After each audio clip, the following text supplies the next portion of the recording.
বাজেটৰ সময় নহ'লে 6 বজাৰ পিছত কাৰ্যালয়ত থকাৰ কোনো মিনিং নাই। বাজেট আছে থাকিব লাগে।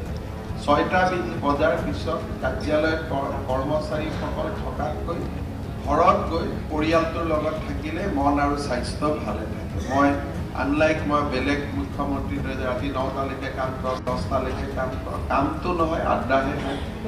গতিকে আমাৰ ইলেক্ট্ৰনিক ফাইল চবৰে আছে, যোনে কাম কৰিব লাগে ঘৰত গৈ কৰিব লাগে। ৰাতি বেছিকৈ থকাৰ পৰিৱৰ্তে লাগিলে 1 ঘণ্টা আগত আহক, লাঞ্চৰ সময়টো কাম কৰক।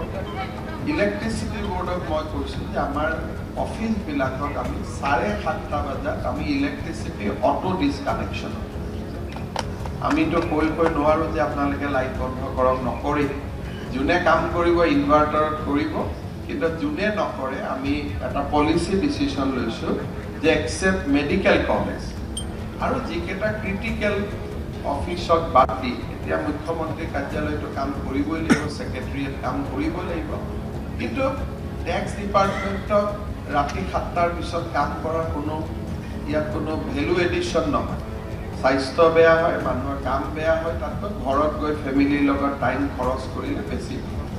গতিকে আমি প্ৰত্যেকটো কাৰ্যালয়তে কামৰ স্পীড অনুসৰি অটো ডিছকানেকশ্যনৰ এটা টাইম আমি ঠিক কৰি ল'ব লাগে আৰু বৰ্ডে নিজে নিজে অটো ডিছকানেক্ট কৰি দিব, আমি কোনেও লাইট বন্ধ কৰিব নালাগে। আজিৰ দিনটোত অসমত মই 232 কাৰ্যালয় অটো ডিছকানেকশ্যনলৈকে লৈ আহিছোঁ। আজিৰ দিনটোত 232 কাৰ্যালয় অটো ডিছকানেকশ্যনত লৈছে আৰু কোনো আপত্তিও কৰা নাই। সকলো বিল্ডিঙতে সোলাৰ আমি কম্পালচৰি কৰিব লাগে আৰু মই বিত্ত বিভাগক অনুৰোধ কৰি এটা OM এটা ইছ্যু হ'ব লাগে যে আমাৰ গোটেই লাইট সোলাৰেদি আহিব লাগে। প্ৰধানমন্ত্ৰী নৰেন্দ্ৰ মোদী ডাঙৰীয়াই সংকল্প লৈছে যে অহা 3 বছৰৰ ভিতৰত কেন্দ্ৰীয় চৰকাৰৰ প্ৰত্যেকটো কাৰ্যালয় সোলাৰৰ ওপৰত নিৰ্ভৰশীল হ'ব আৰু ফচিল ফুৱেলৰ ওপৰত আমি উৎপাদন কৰা বিদ্যুতৰ ওপৰত নিৰ্ভৰশীল। সমাজখন বিশেষকৈ এনভাইৰনমেণ্টৰ ক্ষেত্ৰত এইটো এটা অসমৰ সফল পদক্ষেপ হ'ব। থাৰ্ড হৈছে ইলেক্ট্ৰিচিটি,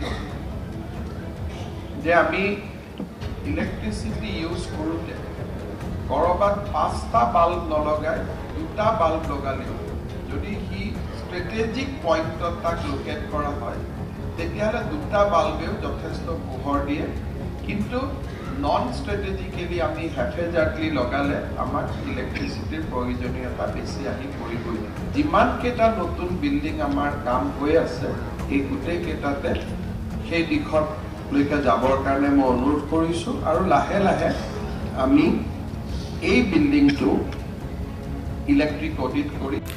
তো এইটো আছিল অসমবাসীৰ বাবে আজিৰ এই ভাল খবৰটো। যদি আমাৰ এই ভিডিঅ'টো চাই পিনি ভাল লাগিলে তেনেহ'লে আমাৰ চেনেলটো এটা ছাবস্ক্ৰাইব কৰিব আৰু আমাৰ এইটো ভিডিঅ' এটা লাইক কৰি দিব, কিয়নো আপোনালোকৰ এটা লাইকত আমাক ভিডিঅ' বনাবৰ কাৰণে ইচ্ছা জগায় আৰু আপোনালোকৰ বন্ধু বান্ধৱৰ লগত আমাৰ এইটো ভিডিঅ' শ্বেয়াৰ কৰি দিব যাতে এই কথা সকলোৱে গম পায়। আজিলৈ ইমানেই, ধন্যবাদ।